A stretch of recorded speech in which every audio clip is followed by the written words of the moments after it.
युधिष्ठिर जी बहुत चिंतित हुए।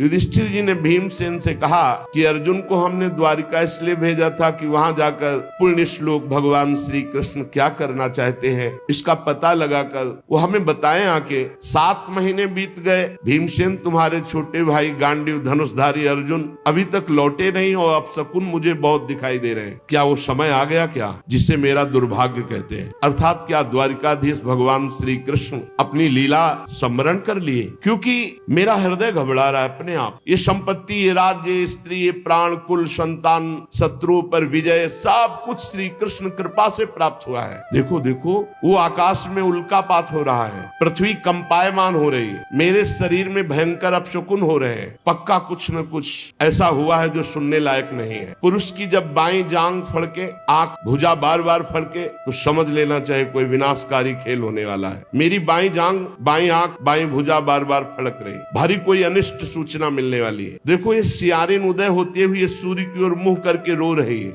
और ये कुत्ता मेरी ओर देखकर बार बार चिल्ला रहा है, रो रहा है। इसका मतलब कोई अनिष्ट होने वाला है। ये गौ आदि अच्छे जो पशु हैं मुझे बाएं करके जा रहे हैं, गधे आदि बुरे पशु मुझे दाहिने करके जा रहे हैं। मैं जिधर देखता हूं उधर मुझे पशु रोते दिखाई दे रहे हैं। ये उल्लू और ये कौआ ये कठोर कठोर शब्द बोल रहे हैं, इसका मतलब कुछ विनाश होने वाला है। जब मैं देवताओं की मूर्तियों की तरफ देखता हूं तो मुझे रोती नजर आती है। ये बड़े बड़े उत्पात देखकर मेरा हृदय घबरा रहा है। क्या ये पृथ्वी भाग्यहीन हो गई? जिनका सौंदर्य, जिनके चरण कमलों में ध्वजा वज्र अंकुश चिन्ह है, क्या ये पृथ्वी उन चिन्हों से रहित हो गई? राजा युधिष्ठिर इन भयंकर उत्पातों को देखकर मन ही मन बहुत चिंतित थे। इतने में देखा कि अर्जुन पधार रहे, दौड़ पड़े। युधिष्ठिर समीप गए तो कदम रुक गए। अर्जुन का मुंह उदास, आंखों से आंसू, शरीर शक्तिहीन, कांतिहीन। जे ही महाराज युधिष्ठिर के सामने पहुंचे अर्जुन गिर पड़े। घबरा करके युधिष्ठिर जी ने उठाया, अर्जुन से पूछा, भाई द्वारिकापुरी में सब कुशल मंगल है ना?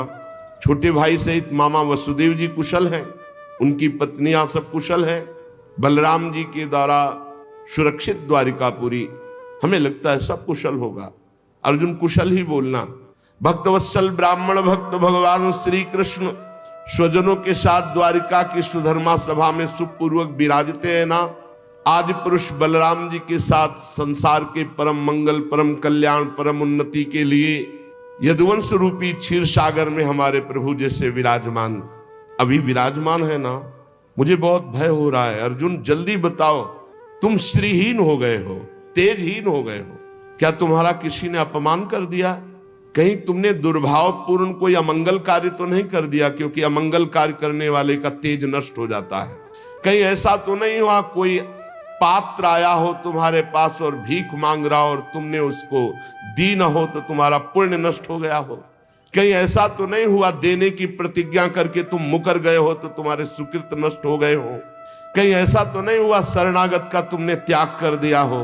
प्रश्नों की झड़ी लगा। कहीं ऐसा तो नहीं हुआ अगम्या स्त्री का समागम कर लिया हो? कहीं ऐसा तो नहीं हुआ कि जिस समागम करने योग्य का अपमान कर दिया हो? बड़े प्रश्न किए, लेकिन मुझे लगता है कि ऐसा धर्म विरुद्ध आचरण तुमसे कोई हो ही नहीं सकता। बहुत संभल के बोलना, इस समय मैं बहुत घबरा रहा हूं। क्या हो गया? मुझे बहुत मानसिक पीड़ा हो रही। वैसे ही दुख से अर्जुन जी बड़े दुखी थे। जब इतने प्रश्न किए तो विषादग्रस्त आंसुओं की झड़ी अर्जुन की, शरीर कांप रहा है, मुख सूख रहा है, पीला पड़ गया है चेहरा। बस एकमात्र श्री कृष्ण के ध्यान में डूबे हुए हैं। काफी देर में साहस बटोर करके उन्होंने बोलना शुरू किया। अर्जुन ने कहा, महाराज मेरी आंखों से वो ओझल हो चुके हैं जो हमारे प्राण, हमारे जीवन, हमारे सखा, जो प्रेमवश रथ हाँकना, टहलना, दूत बनना, मित्रता का, अभिन्न हृदयता का व्यवहार करना, महाराज मैं लुट गया। प्रभु अंतर ध्यान हो गए। महाराज जिन्होंने मेरे ममेरे भाई का घनिष्ठ रूप धारण किया वो परब्रह्म परमात्मा है, मैं समझ नहीं पाया। जिन्होंने मेरे मित्र का रूप धारण किया वो मुझे ठग लिया। मेरा पराक्रम बड़े बड़े देवता नहीं सह सकते थे, आज क्षुद्र बन के भीलों ने मुझे परास्त कर दिया, लूट लिया, क्योंकि मेरा बल तो अंतर ध्यान हो गया ना।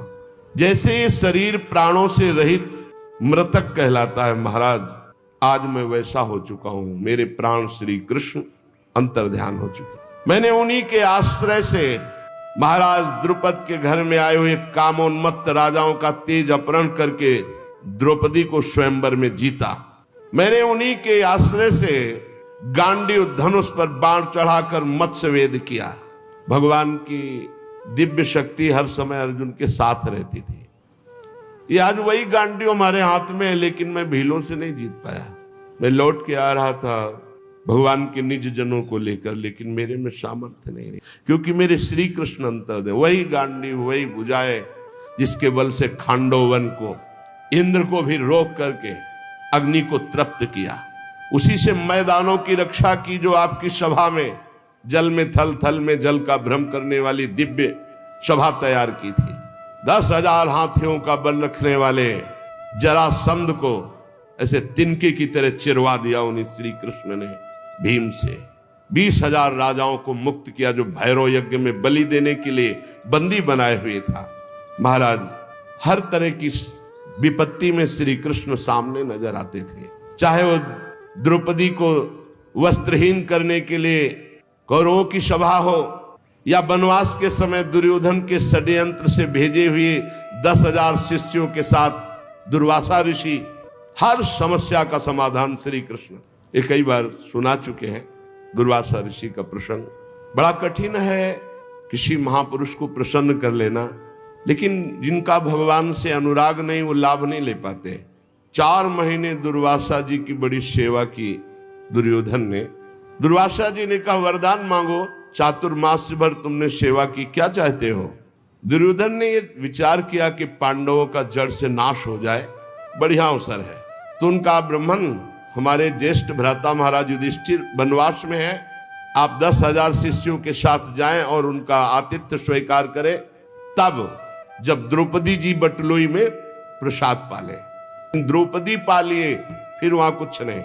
सिद्ध सूर्यदेव के द्वारा दी हुई बटलोई थी। तथास्तु कहकर दुर्वासा जी ठीक उसी समय पहुंचे जब द्रौपदी जी प्रसाद पाके बटलोई मार्जन करके रख दिया। शिष्य मंडली 10,000, आगे दुर्वासा जी।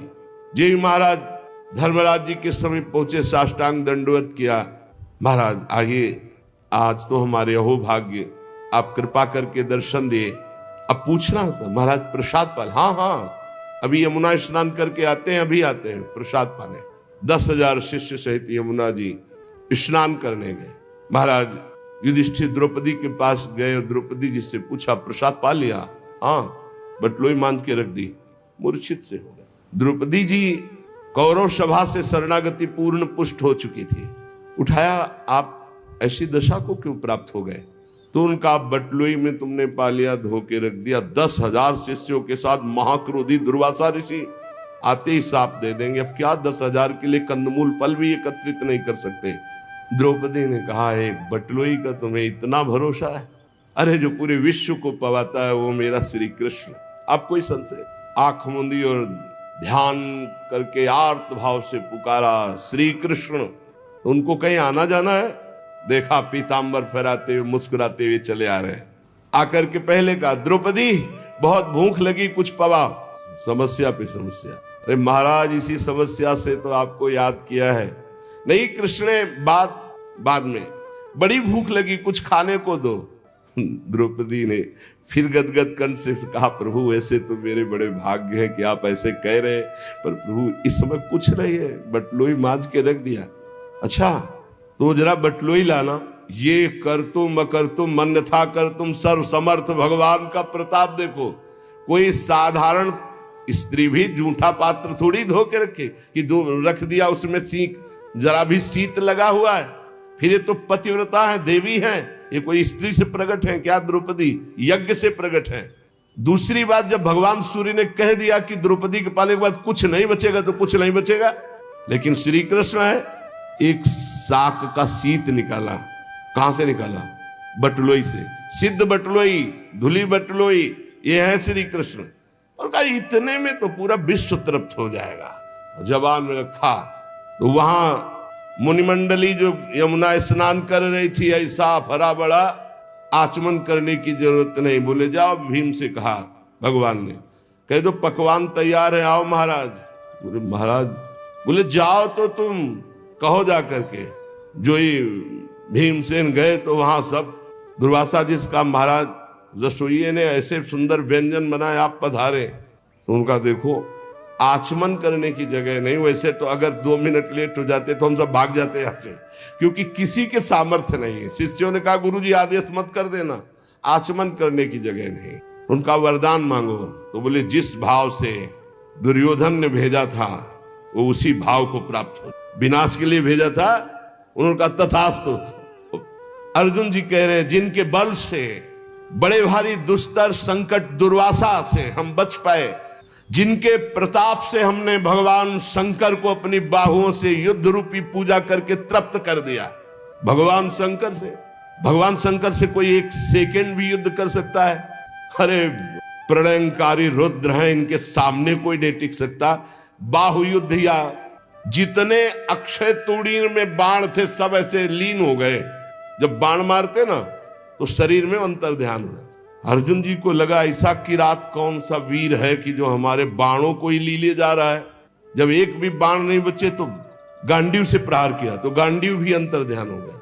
अब उठा के वज्र जैसे घूंसों से प्रहार करना शुरू किया। जे भी भगवान शंकर ने प्रहार किया तो उनका रुक जाओ, 2 मिनट का समय दो, हम अपने आराध्य देव की पूजा कर ले, क्योंकि लगा कि इनके घूंसे से प्राण निकल जाएंगे। और मन में आया कि इतनी पीड़ा तो हमें कहीं किसी युद्ध में नहीं हुई, ऐसा कौन है जो मुझे कष्ट दे सकता है। तो उन्होंने कहा हाँ हाँ जो तुम्हें करना है कर लो। तत्काल रज से एक लिंग बनाया, कुछ पत्र पुष्प जंगल के और महादेव जी का। तो देखा कि जो पुष्प और माला डाली वो किरात के माथे पे। उनका प्रभु, तो बोले हाँ यही मैं देखने आया था कि तुम मेरे दिव्यास्त्र को रखने लायक हो कि नहीं। ये पाशुपतास्त्र ये साधारण नहीं है जो मैं तुम्हें देने जा रहा हूं, विश्व का विनाश एक क्षण में कर देगा, बहुत होश में। यही मैं देखना चाहता। उस समय भगवान शंकर को भी मैंने तृप्त किया युद्ध में, वो भगवान श्री कृष्ण के बल से। यत्तेज साथ भगवान युद्ध शूल पाणिर विस्मापिता सगिरिजोस्त्र मदान निजम में, वो प्रसन्न होकर अपना निज अस्त्र मुझे प्रदान किया। महाराज जिन श्री कृष्ण के प्रताप से देवराज इंद्र की सभा में देवराज के सिंहासन पर आधे पर बैठने का मुझे अधिकार मिला, जिन श्री कृष्ण के प्रताप से देवताओं ने मेरी पूजा की, ऐसा मैंने युद्ध किया, निवात कवच नामक दैत्यों का विनाश किया, आज मैं उनसे रहित हो गया हूं। अर्जुन जी कह रहे महाराज मैं अपार शोक से युक्त हो रहा हूं। सोने बैठने टहलने, बड़ी बड़ी बातें, भोजन आदि के समय बड़ी मजाक करना, और कभी कभी तो मैं उन्हें कह देता कि मित्र तुम तो बड़े सत्यवादी हो, तो हंस देते। वो महापुरुष मैं समझ नहीं पाया। मित्र मित्र का जैसे अपराध सह लेता है, पिता पुत्र का अपराध सह लेता है, ऐसे मुझ दुर्बुद्धि का मजाक वो सहते। मेरे प्रिय सखा, मेरे प्रिय मित्र, नहीं नहीं मेरे हृदय, मेरे पुरुषोत्तम भगवान ने मुझे छल लिया, वो चले गए। मैं उनके निज जनों को द्वारिका से साथ ला रहा था, मार्ग में दुष्ट भीलों ने मुझे एक अबला की तरह हरा दिया। मेरे में कोई बल नहीं, वही गांडी, वही बाण, वही अर्जुन, कुछ नहीं कर पाया, लूट ले गए संपत्ति। वही मेरा गांडीव है, वही अक्षय तूणीर, वही बाण, वही रथ, वही घोड़े, वही रथी अर्जुन, पर मेरा सारथी नहीं, मेरे श्री कृष्ण नहीं, तो मैं परास्त हो गया, हार गया, लूट लिया भीलों ने। श्री कृष्ण के बिना मैं सार शून्य हो रहा हूं, क्या करूं। तुमने जितने ये सुहृद संबंधियों की बात पूछी सब नष्ट हो चुके हैं, पता नहीं क्या हो गया। सब आपस में मदोन्मत्त होकर एक दूसरे को मार डाला। यदुवंशियों ने एक दूसरे को ही मार डाला। महाराज केवल 4 या 5 लोग बचे हैं, पूरे यदुवंश का विनाश हो चुका है। वास्तव में ये केवल श्री कृष्ण की संहार लीला थी। बड़ा विचित्र खेल, एक दूसरे को मार डाला, एक दूसरे को पहचाना ही नहीं।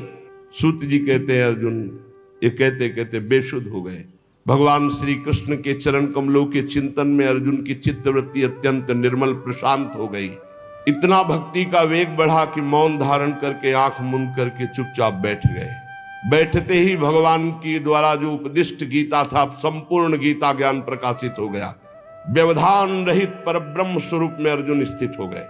ये भगवान की कृपा होती है। ऐसा विशुद्ध ब्रह्मबोध, गुणातीत अवस्था, द्वैत संशय निवृत्ति, सूक्ष्म शरीर का भंग, जन्म मृत्यु चक्र से रहित जीवन मुक्त स्थिति को अर्जुन उसी क्षण प्राप्त हो गए। इसीलिए कहते हैं, मेरे बनाए न बनेगी कोटि कल्प लो, आपके बनाए बनेगी पल पाव में। पल के चौथाई हिस्से में ये ही भगवान के वियोग में अर्जुन जी व्यथित होकर खड़े रहने की भी सामर्थ्य नहीं रही, बैठ गए। उसी समय दिव्य ब्रह्म ज्ञान जो भगवान ने दिया था जागृत हुआ। स्थूल सूक्ष्म कारण तीनों शरीरों का राग भस्म हुआ। अपने स्वरूप में स्थित जीवन मुक्त महापुरुष भगवान के स्वधाम गमन यदुवंश का संहार सुनते ही महाराज युधिष्ठिर शांत हो गए। देखो, ये अंतिम लीला सबकी होनी है। निश्चय किया महाप्रस्थान। महाप्रस्थान कहते हैं मृत्यु को। अब महाप्रस्थान करना, जन्म मृत्यु रूप संसार से अब मुख मोड़ लिया महाराज युधिष्ठिर जी ने। जब भगवान ने शरीर त्याग दिया तो अब हमारा इस मृत्यु लोक में क्या काम। जिस समय भगवान श्री कृष्णचंद्र जी ने इस पृथ्वी से अपने शरीर को अंतर ध्यान किया, उसी समय पाप और अधर्म में फंसाने वाला कलयुग का राज्य लागू हो गया। उसी समय से महाराज युधिष्ठिर ने कलयुग का फैलना देखा। देश में, नगर में, घरों में, प्राणियों के हृदयों में असत्य, छल, हिंसा, अधर्म, व्यभिचार, ये सब की बढ़ोतरी हो रही। अपने भाइयों से कहा, महाप्रस्थान का निश्चय करो, अब रहना नहीं इस पृथ्वी में। बड़ा मंगल रूप होगा कलयुग का। विनयी पौत्र महाराज परीक्षित, जो अब कुछ सयाने हो चुके थे, गुणों में महाराज युधिष्ठिर के समान थे, समुद्र से घिरी हुई पृथ्वी के सम्राट पद पर हस्तिनापुर में महाराज परीक्षित का अभिषेक किया। और यहाँ मथुरा में सूर सेनाधिपति के रूप में अनिरुद्ध के पुत्र वज्र जी का अभिषेक किया। इसके बाद युधिष्ठिर जी ने प्राजापति यज्ञ करके आह्वानी अग्नियों को अपने में लीन किया और जड़वत होकर जैसे पागल बाल खोल लिए, सब वस्त्राभूषण उतार दिए, एक चीर वस्त्र लंगोटी धारण किया, भावना से वाणी को मन में, मन को प्राण में, प्राण को अपान में, अपान को उसकी क्रिया मृत्यु में, मृत्यु को पंचभूत शरीर में लीन कर दिया।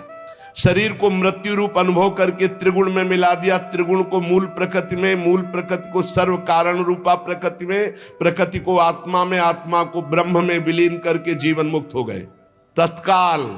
यह है भगवान के निज जनों का महामहिमामय स्वरूप। जीवन मुक्त, आवागमन मुक्त, पहले मुक्त, अब चीर वस्त्र धारण किया और नियम लिया कि मुख में ना जल जाएगा ना अन्न जाएगा। जब तक प्राण है ना अन्न ना जल। मौन, केश खोल लिए और बिना किसी को देखे सुने बोले निकल पड़े। पर ब्रह्म स्थिति उत्तर दिशा की ओर बढ़ते चले जा रहे हैं। भीमसेन, अर्जुन, नकुल, सहदेव, द्रौपदी, इन्होंने जब देखा कि भैया इस महाप्रस्थान को, तो ये भी महाप्रस्थान को भगवान श्री कृष्ण के चरणों का सब ध्यान करते हुए महाराज युधिष्ठिर के पीछे पीछे महाप्रस्थान। सबकी बुद्धि एकमात्र कृष्णाकार, सबकी बुद्धि श्री कृष्ण में लगी हुई। फलतः एक एक गिरते जा रहे हैं। भीमसेन बताते जा रहे हैं, द्रौपदी गिरी, नकुल, सहदेव हिमालय में एक बार भी पीछे मुड़कर नहीं रहे। अर्जुन गिरे, भीमसेन में अकेले महाराज सीधे विमान आया था महाराज युधिष्ठिर, और ये शरीर छोड़कर दिव्य लोक को पहले ही प्राप्त हो गए। अब इसका उत्तर भगवान श्री सुखदेव जी ने जो शेष चर्चा आगे। श्री राधा वल्लभ लाल की जय।